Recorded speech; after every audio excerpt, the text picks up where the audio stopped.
Located in North America, Montreal is known as a beautiful island as well as Canada's cultural capital. Under the language influence of both English and French cultures, Montreal obviously becomes the bridge between Europe and North America, as well as the best place for traveling, hanging out, and especially festivals.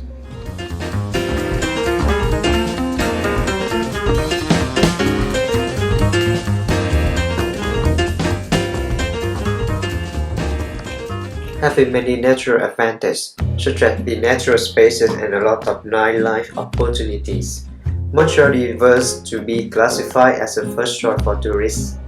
Montreal is also a very open-minded city which guarantees for each community to live with respect and consideration about other communities from different horizons, cultures, and religions. In this way, we can see without minimizing that the city of Montreal is a perfect example of an open-minded and multicultural society. But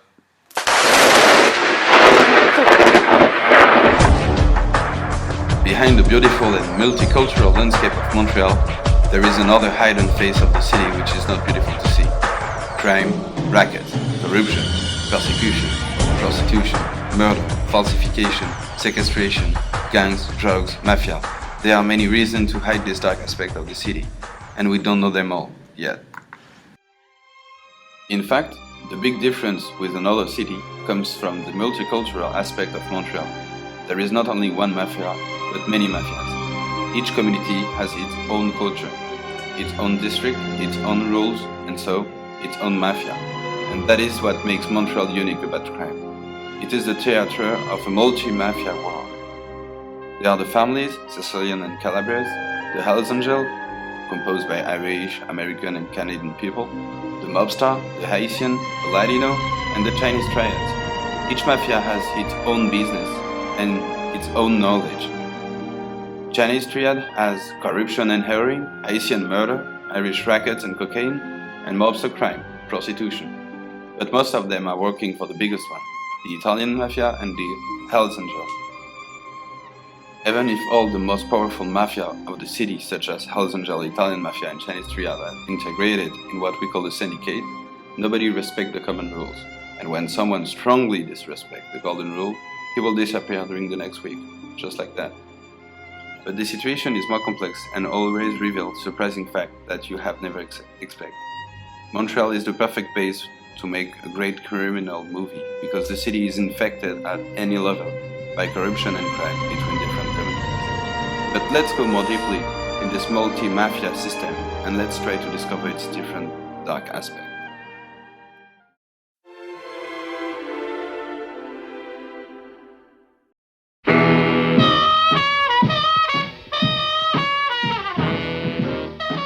It is not new that there are mafias in Montreal. Since a long time ago, Montreal streets have been ruled by many mafias. It all started at the end of the 18th century, in 1800s, when Irish people started to immigrate to Canada. They chose the city of Montreal to begin their new life. The Irish Gang, as it was known, had their rise in the late 1960s, when they were derived from truck hijacking, home invasions, kidnappings, protection racket, drug trafficking, extortions, and armed robbery. In the 1970s, some of the members of the Irish Gang began to move into the drug trade. They were importing hashish and cocaine, and they made important contacts in the US, South America, and Europe. But the Irish Gang is not the only mafia group in Montreal. There is also the well-known Italian Mafia, which had its rise in the 1970s.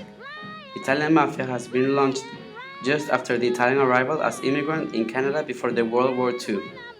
The Italian Mafia is divided into two big groups, the Sicilians and the Calabrians.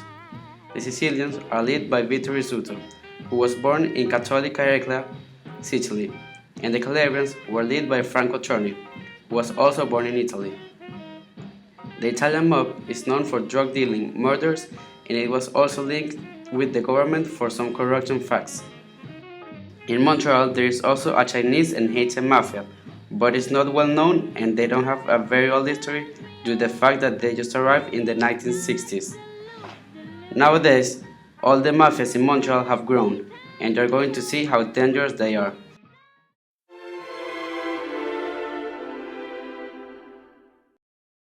Although the crime rate in Montreal has dropped by 20% over the last decade, it is still above the Canadian average, while in New York the rate decreased by 80%.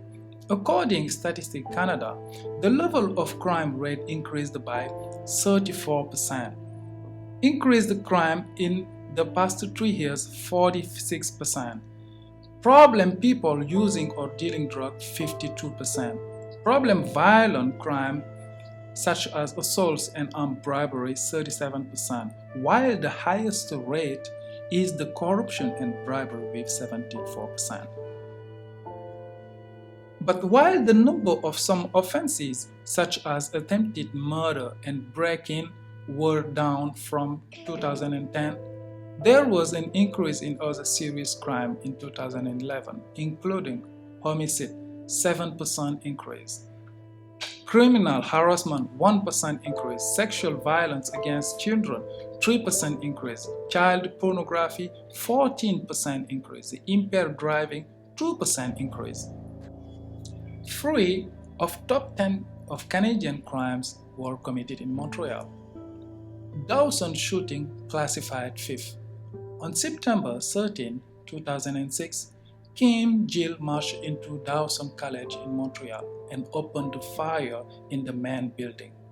By the time the shooting stopped, Gill had killed an 18-year-old student as well as injuring 19 others.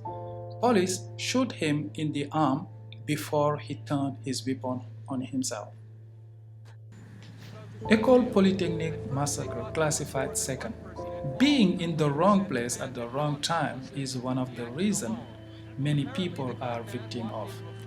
Such was the sad fact surrounding the massacre at École Polytechnique in Montreal on December 6, 1989. On that day, gunman Marc Lapin shot and killed 14 women in cold blood, as well as injuring a further 10 women and 4 men before committing suicide. The skidding of Montreal, the most awful crime that hit the headline in 2012.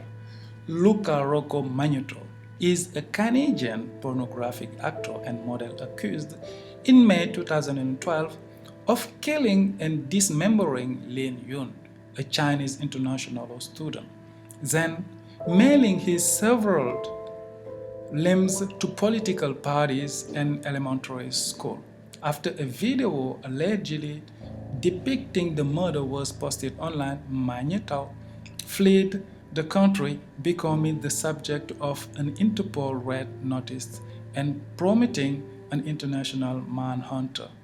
He was apprehended at the Internet Cafe in Berlin while reading news about himself. Now let's check Montreal's area with high rate of crime.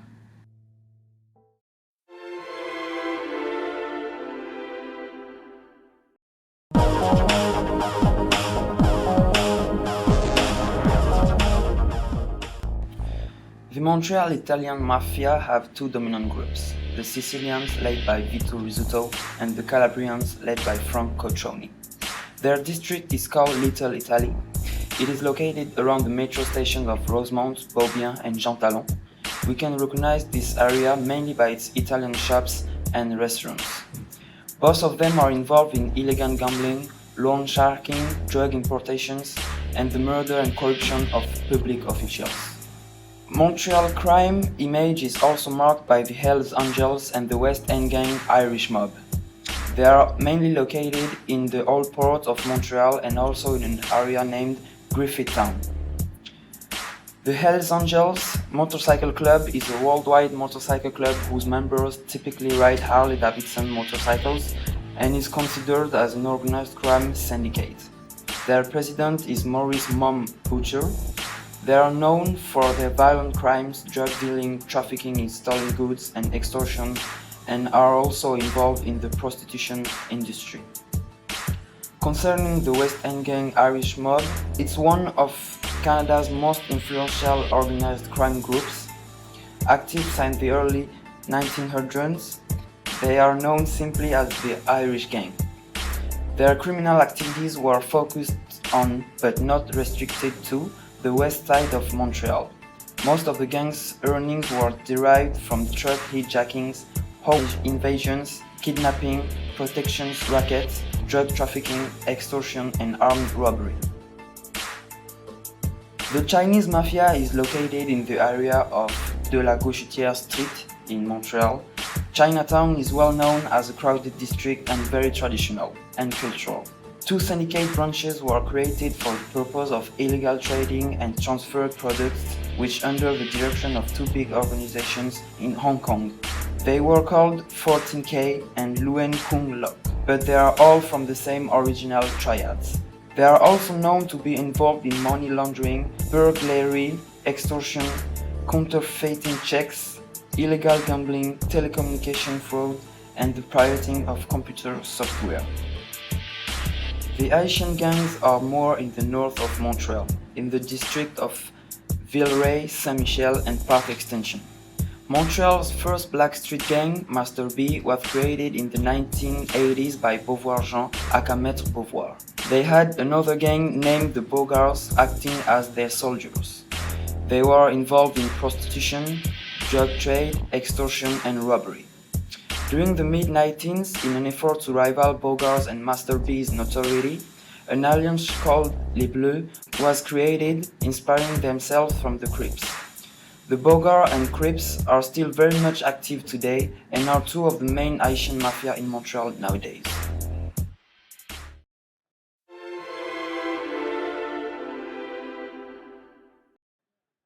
Crime in Montreal is a non-visible aspect, hidden to the public. The information rarely go out of the private circle of communities, which want to keep everything secret. We tried several times to ask people if they knew something about the Mafia, but nobody responded. I haven't noticed nothing like that.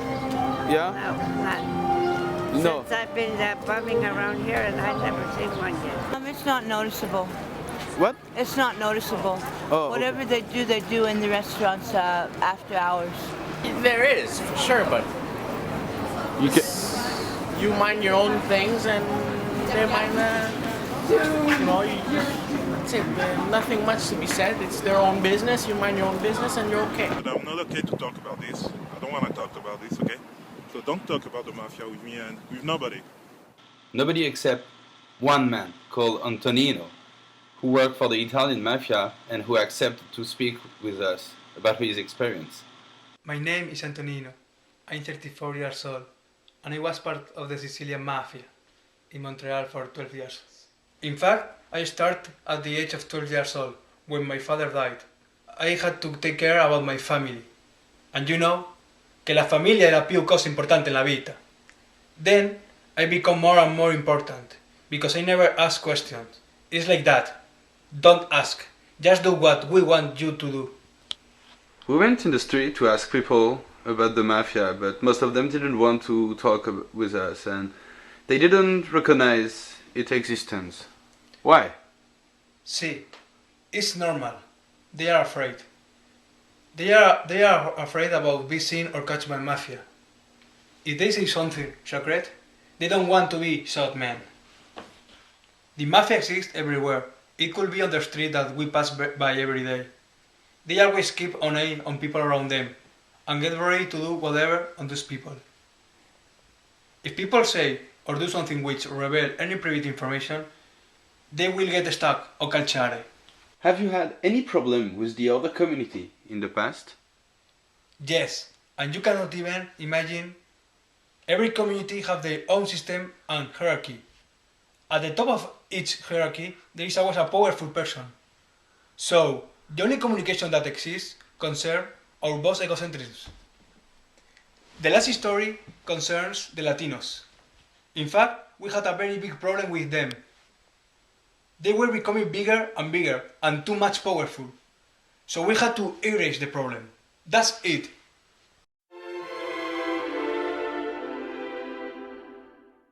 In the recent year, people have decoded the corruption was an obvious element of Montreal political system.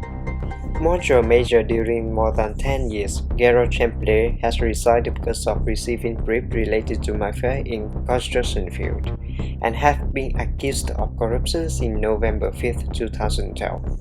Frank Zampino, Champlain's right-hand man and the chair of Montreal Executive Committee at that time, as he revealed in the inquiry of police, all the construction companies usually pay 2.5% money of the construction contracts in the city for risotto, and blew a whistle to many other politicians and construction bosses who related working with the mafia.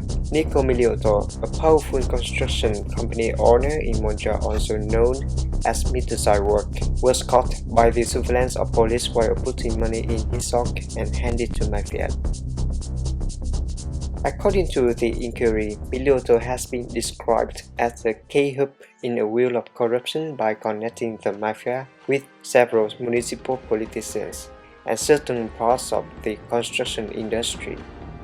To conclude, we can say that Montreal political leaders have been involved in a huge scandal, which is judged by a very important court called the Commission Chaponnot. Montreal is a rotten apple which didn't finish to amaze us. Your face